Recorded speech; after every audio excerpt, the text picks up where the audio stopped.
Amados irmãos, por gentileza, abra sua Bíblia em Atos capítulo 8, por favor. Todos com a Bíblia aberta. Atos capítulo 8, versículos 3 ao 8 foi o texto inicial, o texto que nós lemos no início desta noite. E eu quero falar sobre uma igreja perseguida, porém jamais vencida. Uma igreja perseguida, porém jamais vencida. Glória a Deus. Aleluia. Aleluia. Conta-se uma fábula de um vagalume que foi duramente perseguido por uma cobra, por uma serpente. E quando já não lhe restava mais força, já vencido pelo cansaço, pulando de um lado para outro, voando sem muita proporção, ele parou e perguntou para aquela serpente: por que você me odeia tanto? Por que você me persegue para me matar? O que foi que eu fiz com você? E a serpente disse: nada. E por que você quer acabar comigo? Qual a razão? Qual é o motivo? E a serpente disse: é esta luz que brilha em você que me incomoda. A igreja, desde o seu nascedouro, que Deus, através do Espírito Santo, segundo uma promessa do Senhor Jesus, acendeu nela uma luz, e esta luz continua acesa até na nossa geração, e permanecerá acesa até o arrebatamento. Glória a Deus. E é por isso que esta igreja é perseguida.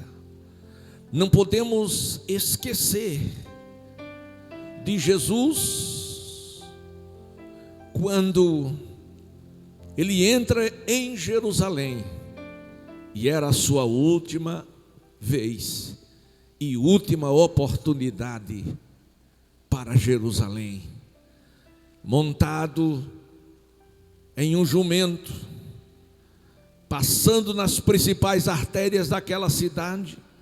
O povo fez uma grande festa, um grande barulho. Glória a Deus. E o povo glorificava: hosana nas alturas, salve o rei dos judeus.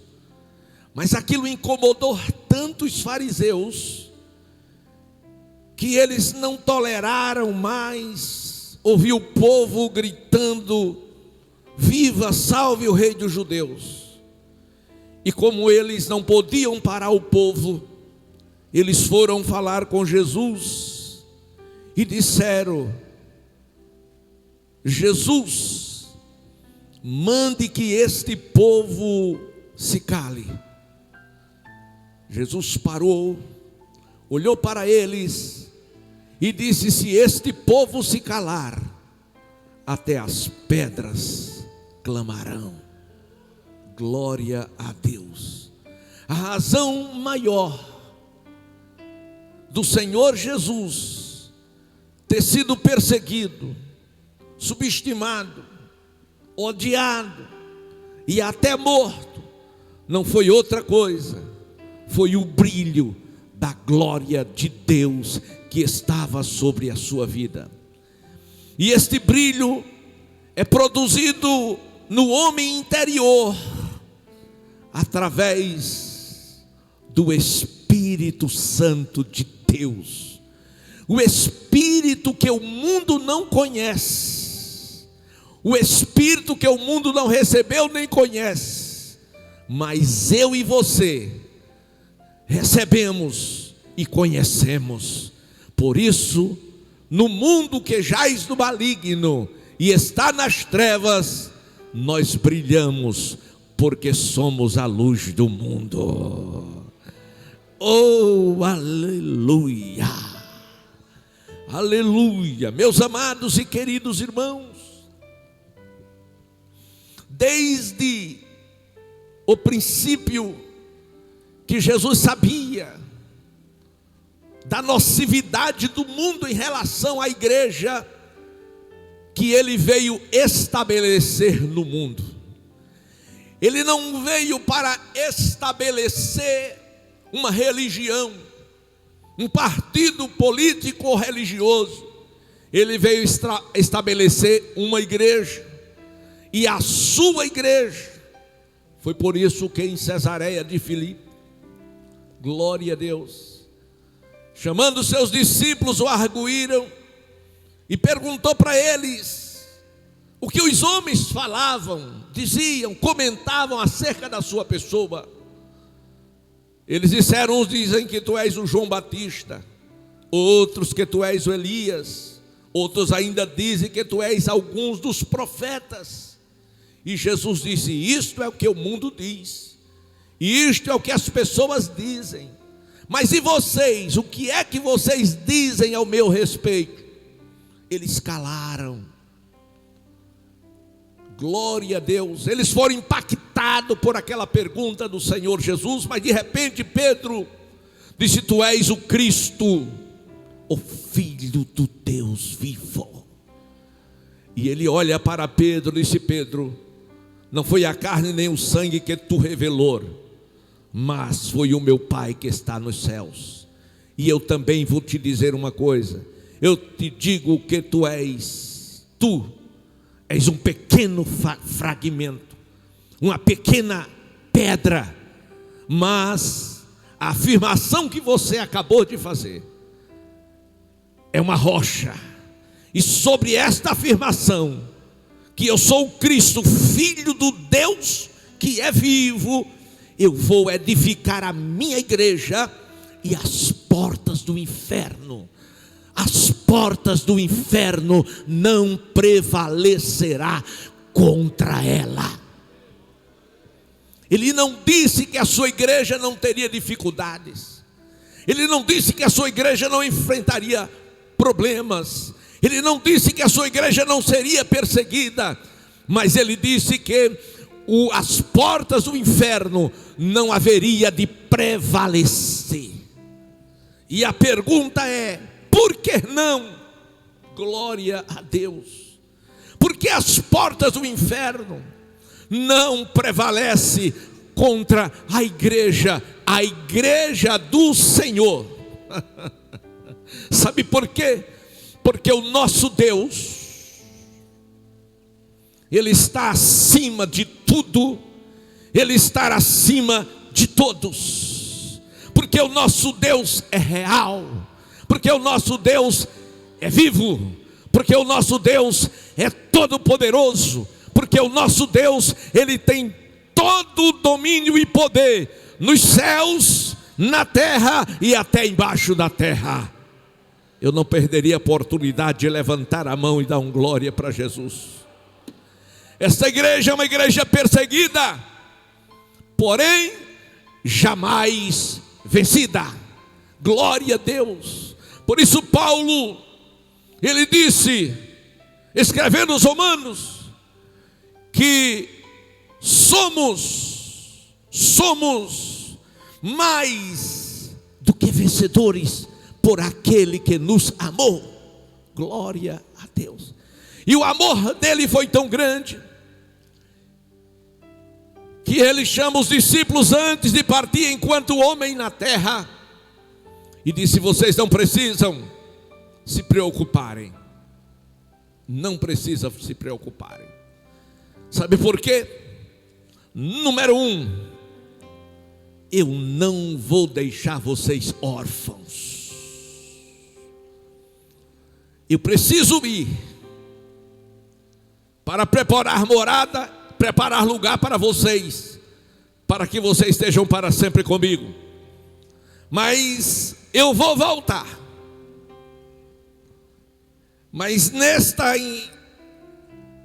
neste interim, entre a minha ida e a minha volta, vocês não ficarão órfãos, vocês não serão filhos sem pai, vocês continuarão tendo pai, e o vosso pai, ele está no céu, e ele vai cuidar de vocês. Mas eu sei as dificuldades que vocês enfrentarão, e eu sei os temores que vocês vão de sentir, e vocês poderão não suportar, não resistir, mas não se preocupa.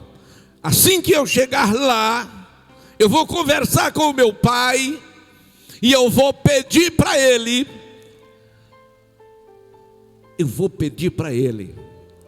enviar o outro Consolador para estar com vocês até a consumação dos séculos. Por quê? Porque sem mim nada vocês poderão fazer. Mas quando o Espírito Santo, o outro Consolador, vier, ele será sobre vocês, em vocês e por vocês, e vocês farão obras maiores do que as obras que eu fiz. Quem está entendendo, levante a mão. Aleluia, aleluia. E assim, meus amados irmãos, a promessa estava estabelecida. Aleluia. Mas o que acontece? Entre aspas, uma tragédia. Aleluia. Qual tragédia, pastor? Para muitos, o Calvário foi uma tragédia. Para outros, foi a manifestação da glória de Deus. E era necessário passar pelo Calvário. Glória a Deus. Aleluia. E a Bíblia nos mostra que foi exatamente lá que Jesus disse que estava consumado, que estava pago, que estava resolvido o problema da humanidade. Mas ao terceiro dia se cumpre a promessa, ele ressuscita. E durante 40 dias, em 10 diferentes lugares, ele se manifesta, ele aparece e ele conversa com aqueles que receberam dele a promessa. E a última foi no monte, ou uma das últimas, Olival, quando diante de 500 homens aproximadamente, ele é assunto aos céus. Mas antes de subir, ele dá uma recomendação, e a recomendação dele foi que eles fossem para o cenáculo. Hoje seria igreja. Glória a Deus. Que eles fossem para o cenáculo em Jerusalém e ficassem ali até que do alto eles fossem revestidos de poder. Eles já estavam salvos, eles já estavam selados, eles já tinham o Espírito Santo.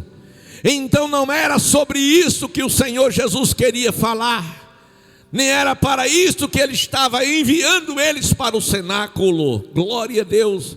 Mas ele estava enviando eles para o cenáculo, para que no cenáculo eles fossem sim batizados com o Espírito Santo e com fogo, para que eles recebessem o batismo de fogo, que é uma segunda experiência espiritual que os pentecostais têm vivido, têm experimentado, porque acredita, busca e recebe. Glória a Deus. E isso, meus amados e queridos irmãos, isto aconteceu em Jerusalém, não aconteceu em Roma, não, Senhor. não aconteceu em outro país, mas aconteceu em Jerusalém. E aconteceu porque eles foram obedientes à ordem do Senhor, que era ficar até que, e eles ficaram ali até que a promessa neles se cumprisse. Promessa do batismo com o Espírito Santo e com fogo. E eles estavam ali quando o Espírito Santo desceu sobre a vida de todos.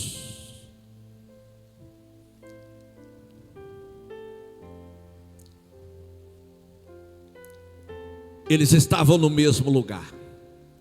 Eles tinham mesmos sonhos, o mesmo desejo. Eles estavam dentro da mesma visão. Glória a Deus. E agora o Espírito Santo se apodera dos 120. E a Bíblia vai nos dizer que todos foram cheios do Espírito Santo. A Bíblia vai dizer que todos falaram línguas, outras línguas. Aleluia. E a igreja,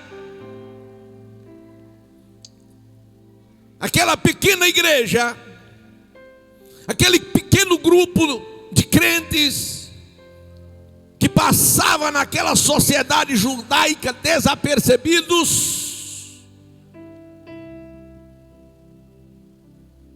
que todos passavam na porta do cenáculo, nem se dava conta que existia ali um pequeno grupo de joelhos. Eu disse, um pequeno grupo de joelhos, buscando a face do Senhor, pedindo o cumprimento da promessa, dizendo da necessidade do Espírito Santo, do mover do Espírito, do batismo de fogo. E os transeuntes iam e vinham, passavam na calçada, na porta da igreja, e nem se dava conta dos 120 orando. Quem sabe aquela oração? Meu Deus. Aquela oração com a voz reprimida, aquela oração com a voz abafada, aquela oração acanhada. Mas, meus amados e queridos irmãos, o povo não tinha interesse em nada daquilo. O povo estava indo para a festa das semanas, dos tabernáculos, para os movimentos judaicos. O povo ia e vinha, mas de repente, glória a Deus, de repente um vento veemente, impetuoso, encheu toda a casa, e todos foram cheios do Espírito Santo, e começaram a falar outras línguas, e começaram a gritar, e começaram a pular, e começaram, meus amados irmãos, a correr, e o barulho foi tão grande, afinal eram 120 homens gritando, dando glória a Deus e falando mistério com o Senhor, de sorte que parou a cidade. Eu disse, parou a cidade. Quando o poder do Espírito Santo vem sobre a vida do crente, ele sai do seu sobrenatural. Quando o poder do Espírito Santo vier sobre a sua vida, você não ficará inerte, você não ficará indiferente, você não ficará estático. Quando o poder do Espírito Santo se apoderar de você, você vai saltar da cadeira, você vai dar glória a Deus, você vai dar aleluia, você vai chorar, você vai falar línguas estranhas, você vai querer pregar, você vai querer orar pelos enfermos, você vai querer expulsar demônios. Quando o Espírito de Deus vem sobre o crente e o enche, ele muda. Ele é mudado, ele é transformado, porque ele é revestido de poder. E a Bíblia vai mostrar, vai revelar que quando o Espírito Santo veio, e que todos foram cheios, a Bíblia vai dizer que aquele lugar foi tomado por uma grande multidão. As pessoas saíram da festa, a festa perdeu para eles o valor, glória a Deus. E eles correram para saber o que estava acontecendo naquela rua, o que estava acontecendo naquele pequeno salão. E quando chegaram lá, encontraram homens saltando, gritando, pulando e falando mistérios com Deus. E apareceu alguém e olhou e disse: esses homens, eles estão bêbados. Não é possível. Isso é cachaça mesmo. Isso é vinho. Glória a Deus. Aleluia. Tipo, começou lá fora, tentando a dizer outras pessoas que aquilo era embriaguez. Mas o Espírito Santo possuiu a Pedro. Ele se colocou de pé e disse: senhores, o que vocês estão vendo não é o que alguns estão pensando, que esses homens estão embriagados. Isto é impossível, sendo apenas 9 horas da manhã. Isto que vocês estão vendo é o que vaticinou Joel, o profeta, que nos últimos dias o Senhor do seu Espírito derramaria sobre toda a carne. Isto é batismo com o Espírito Santo e com fogo. Aleluia. E assim, meus amados irmãos, surgiu a primeira pergunta pentecostal neotestamentária. Que quer isto dizer? Isto não quer dizer religião. Isso não quer dizer movimento de homens. Isso não quer dizer partido religioso. Isto quer dizer unção de Deus sobre a vida daqueles que buscam, que oram, que buscam a presença de Deus. Levante a tua mão e glorifique a Deus. Aleluia. E a igreja, debaixo daquele fogo tão tremendo, de repente Pedro começa a pregar. Era apenas um homem simples, pescador, mas tomado pelo Espírito Santo. Ele pregou com tanta graça, com tanta unção, que 3.000 almas se renderam aos pés do Senhor Jesus. A Bíblia não diz quantas 1.000 almas, quantas 1.000 pessoas tinha ali, mas certo está que quase 3.000 aceitaram. Glória a Deus para todo sempre. E no seu discurso, o sermão, ele arrasta na primeira leva 3.000 almas para o Senhor Jesus Cristo. Glória a Deus. Aleluia. E quando ele termina, está terminando a sua mensagem. Glória a Deus. Aquelas pessoas correm à frente, chorando, para receber Jesus Cristo como seu Senhor e Salvador. E aqueles que ouviram a mensagem de Pedro, glória a Deus, eles gritam: que faremos, varões irmãos? A segunda pergunta pentecostal: o que vamos fazer?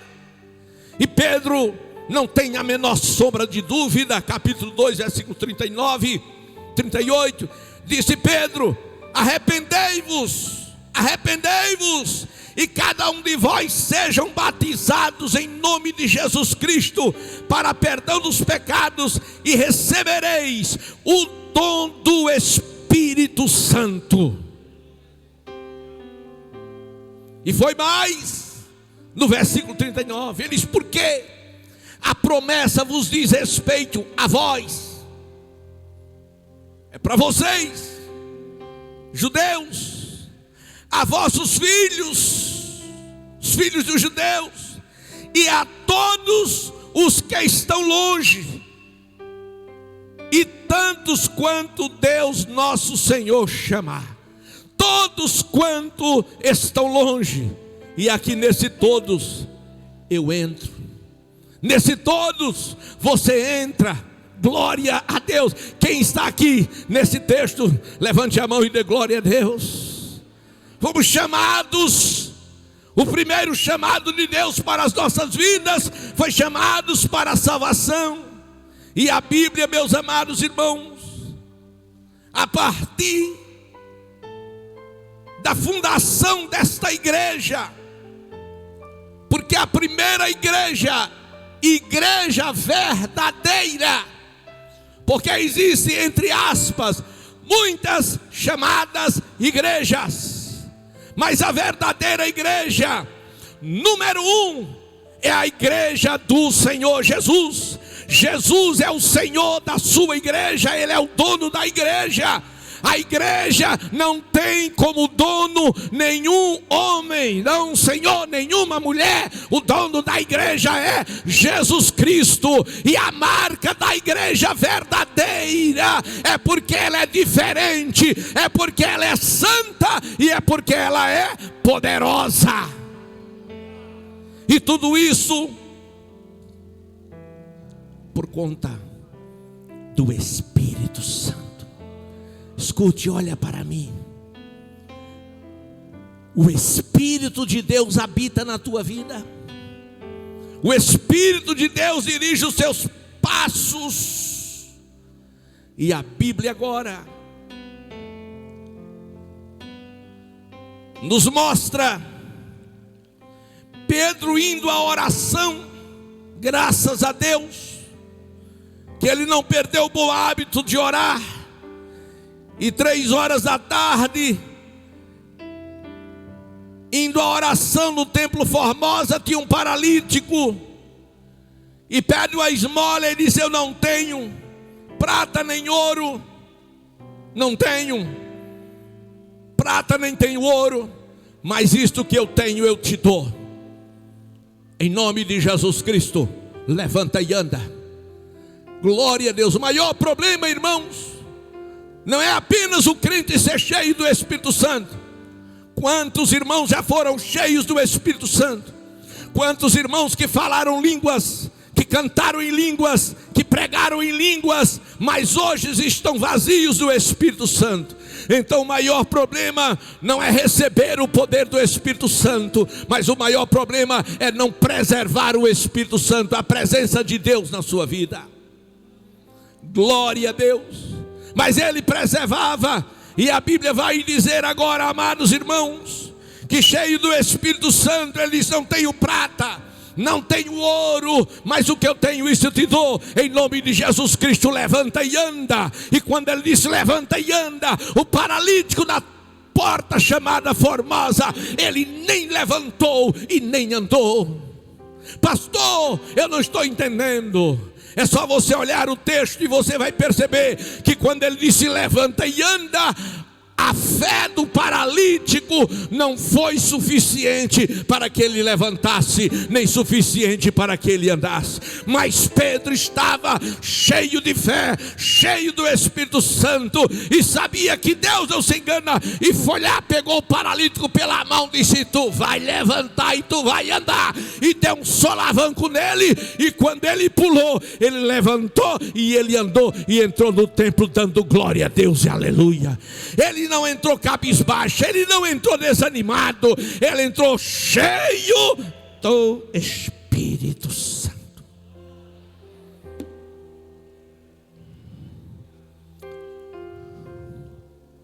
E agora a igreja, agora o mundo intensificou. Eu disse: o mundo intensificou a perseguição àquela igreja, porque o mundo percebeu que era um povo diferente, que era um povo poderoso.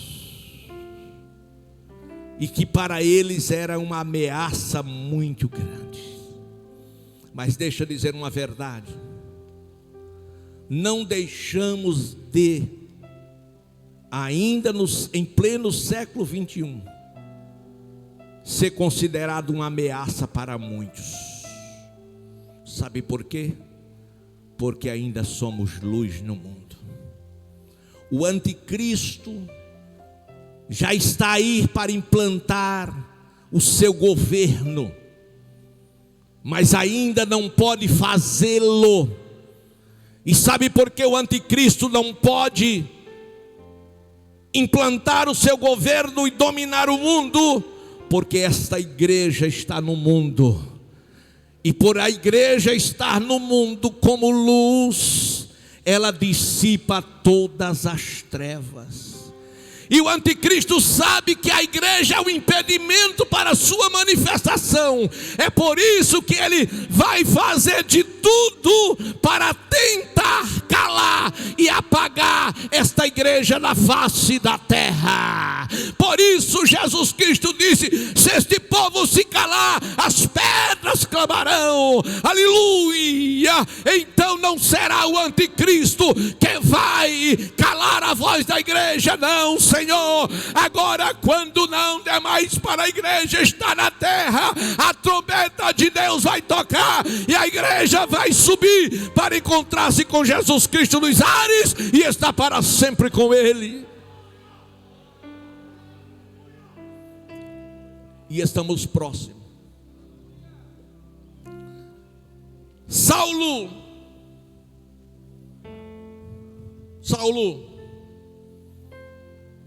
no versículo 3 do capítulo 8, diz que eles assolavam a igreja.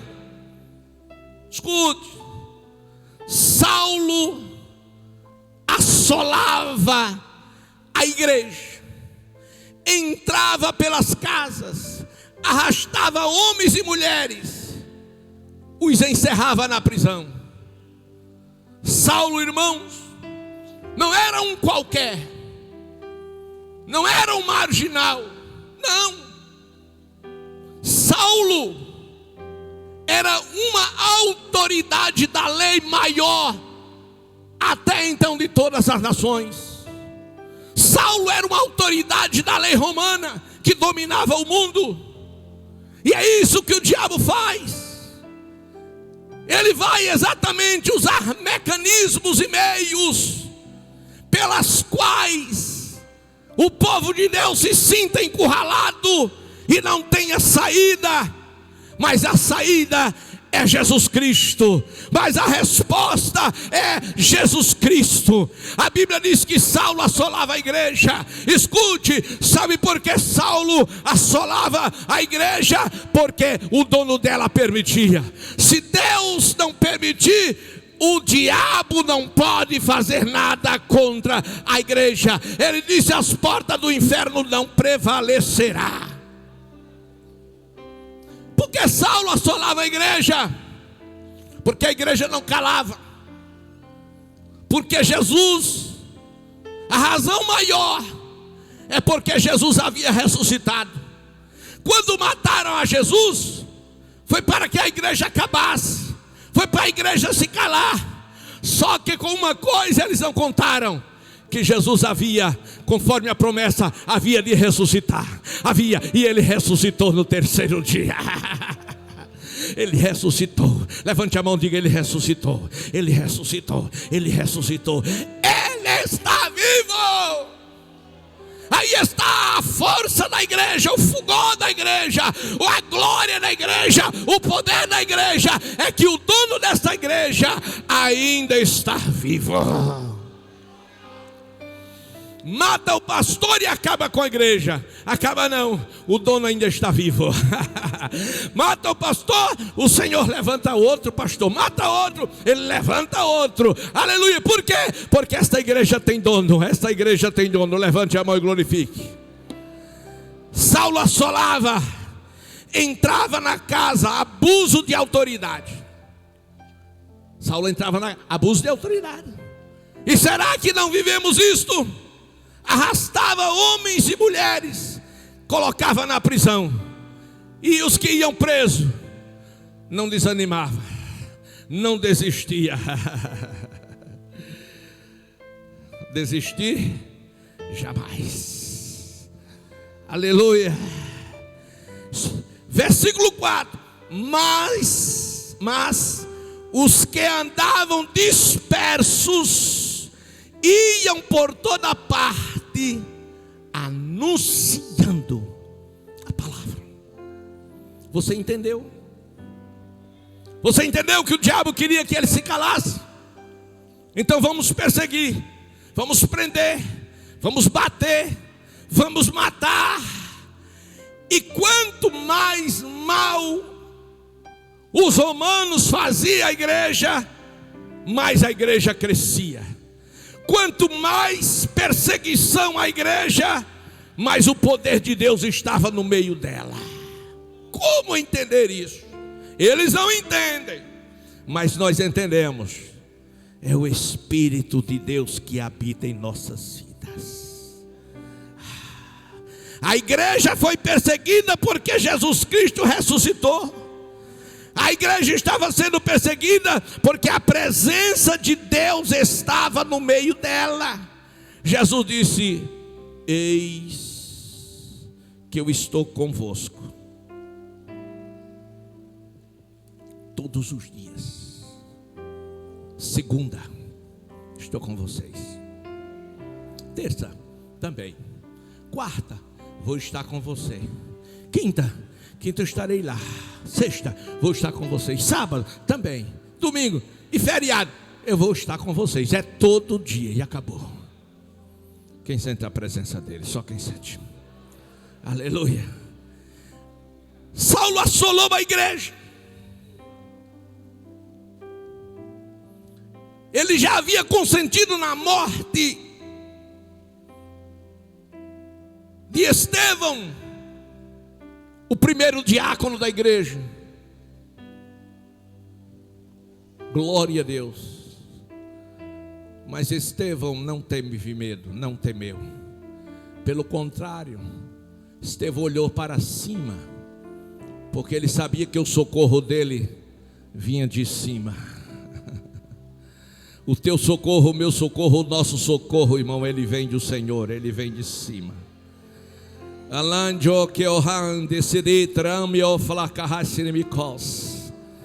Eleva os meus olhos para os montes, de onde me virá o socorro?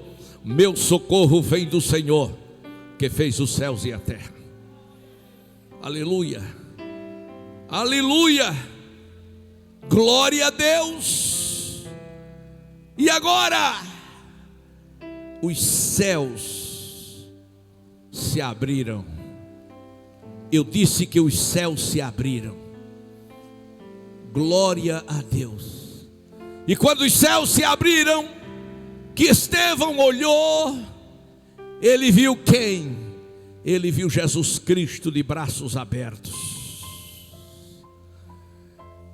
A unção que veio sobre Estevão foi tão grande, que ele olha para os seus algozes e disse: estou vendo os céus abertos, e estou vendo o Messias de vocês, os Messias tão esperados de vocês. Eu estou vendo ele à destra do Pai eterno. Aleluia. A oportunidade estava sendo dada, mas a Bíblia diz que eles rangeram o dente e mataram Estevão. Glória a Deus. Mas Estevão subiu para a glória. E quem comandou esta morte? Saulo de Tarso. E quem agora estava assolando a igreja? Saulo de Tarso. Mas a Bíblia, no versículo 5, diz que quanto mais era perseguida a igreja, mais ela crescia. E quando Deus permitiu que a igreja fosse assolada, é porque era necessário que a palavra de Deus fosse cumprida, que todo mundo ouvisse o evangelho. E foi assim que o evangelho chegou a Samaria, a cidade dos samaritanos. Está escrito que descendo Filipe à cidade de Samaria, lhes pregava a Cristo. Versículo 5, versículo 6, as multidões, eu disse multidões, não disse multidão, está escrito, as multidões prestavam muita atenção, ouvia o que Filipe estava pregando, glória a Deus. Por quê? Porque ouviam e viam os sinais que ele fazia. Ouviam e viam os sinais que ele fazia. Por quê? Porque Deus era com ele. Oh, aleluia, aleluia. E agora, meus amados irmãos, a Bíblia diz que o Espírito de Deus tomava Filipe de uma forma tão poderosa e sobrenatural, que os espíritos imundos saíam de muitos que eram possessos, e esses demônios clamavam em alta voz, e muitos paralíticos e coxos eram curados. Tamanha era a unção de Deus na vida de Filipe. Sabe por quê, irmãos? Porque Filipe, ele era um homem cheio do Espírito Santo. E a igreja, tudo quanto ela precisa é ser cheia do Espírito Santo. Glória a Deus. Cheia do Espírito Santo, não apenas para dar evasão às línguas. As línguas, elas servem para edificação pessoal, e serve para edificação pessoal e para sinal dos incrédulos ou de outras pessoas. Mas o propósito maior, louvado seja o nome do Senhor, em Jesus batizar com o Espírito Santo, é despertar o crente para grandes realizações enquanto no corpo de carne aqui na terra. O objetivo do batismo com o Espírito Santo é para você pregar a palavra com autoridade, com poder. Atos dos Apóstolos, capítulo 1, versículo 8. Glória a Deus. O Espírito é dado para que você possa testemunhar com poder, publicamente, que Jesus Cristo é o Senhor, para a glória do Deus vivo e todo poderoso. Aleluia. Quando um crente é batizado com o Espírito Santo, ninguém e nada pode resisti-lo, porque pela manifestação do poder de Deus através dele. Aleluia. Não só ele se edifica, não só a igreja se edifica, mas os pecadores são libertos e as vidas são transformadas. Glória a Deus.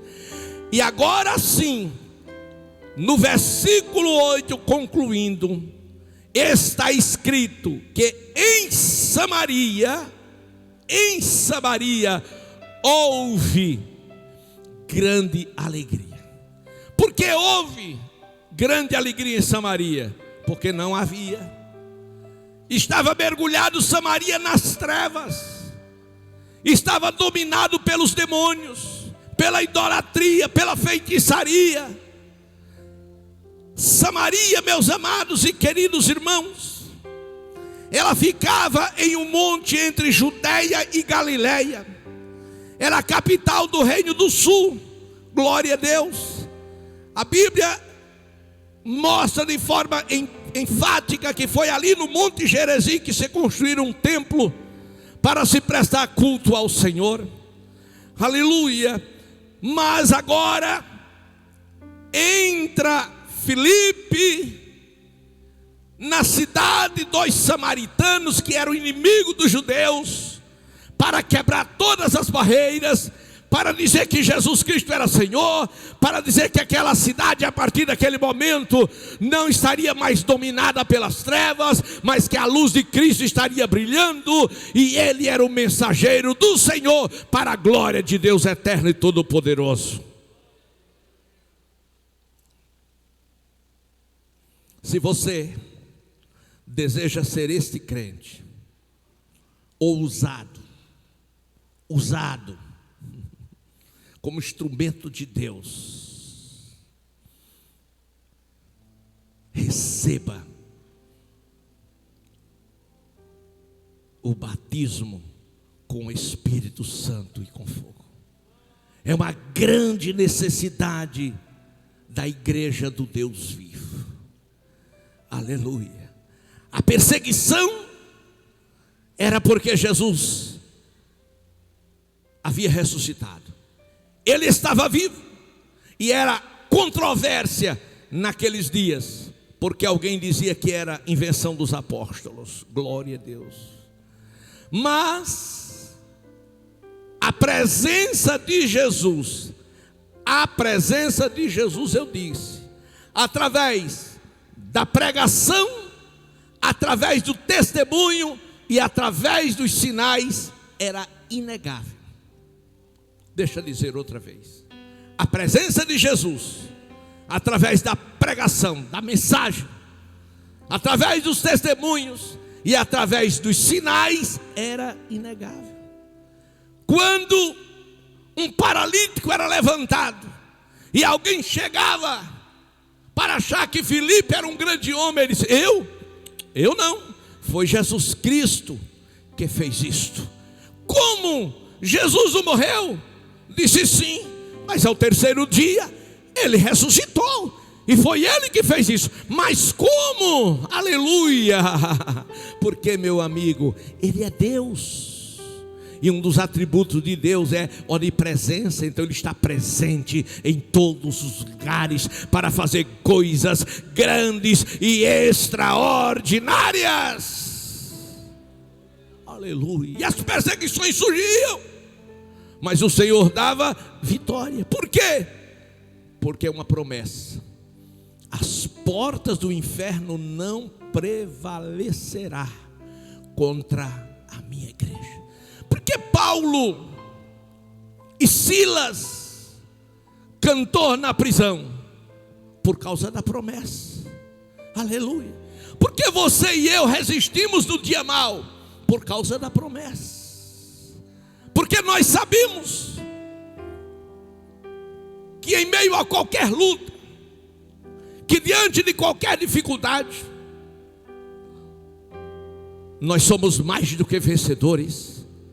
Que o vento vem, mas ele passa. Que a tempestade surge, mas ela vai embora. Que o mar se agita, mas o Senhor manda que se aquiete. Por quê? Porque Ele é Deus sobre todas as coisas. Ele é Deus sobre todas as coisas, e é dele que veio o meu e o seu e o nosso livramento. Aleluia, aleluia. Então não adianta assolar a igreja, porque a igreja tem o poder de Deus, a força de Deus está com esta igreja. Aleluia. E o Senhor disse que as portas do inferno não prevalecerá contra a minha igreja. Escute, deixa eu concluir. Levante a mão comigo, diga: Jesus Cristo está vivo. Diga: Jesus Cristo está vivo. Foi devagar, irmão, é para o inferno ouvir. Diga: Jesus Cristo está vivo. Aleluia. Diga: Jesus Cristo prometeu que as portas do inferno não prevalecerá contra esta igreja. Diga: Jesus está presente aqui agora. Ele está presente. Ele está presente. Sinta a presença dele. Aleluia. Não só você que está no templo, mas você que está na sua casa. Sinta a presença de Deus aonde você está, porque ele é onipresente. Aleluia. E aonde você estiver,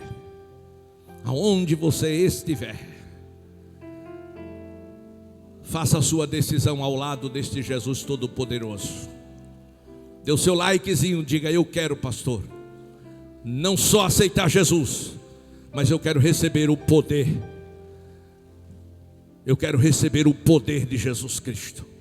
Glória a Deus. Paulo escreveu nos Efésios, ele diz: não vos embriagueis com vinho onde há contendas, mas enchei-vos do Espírito Santo.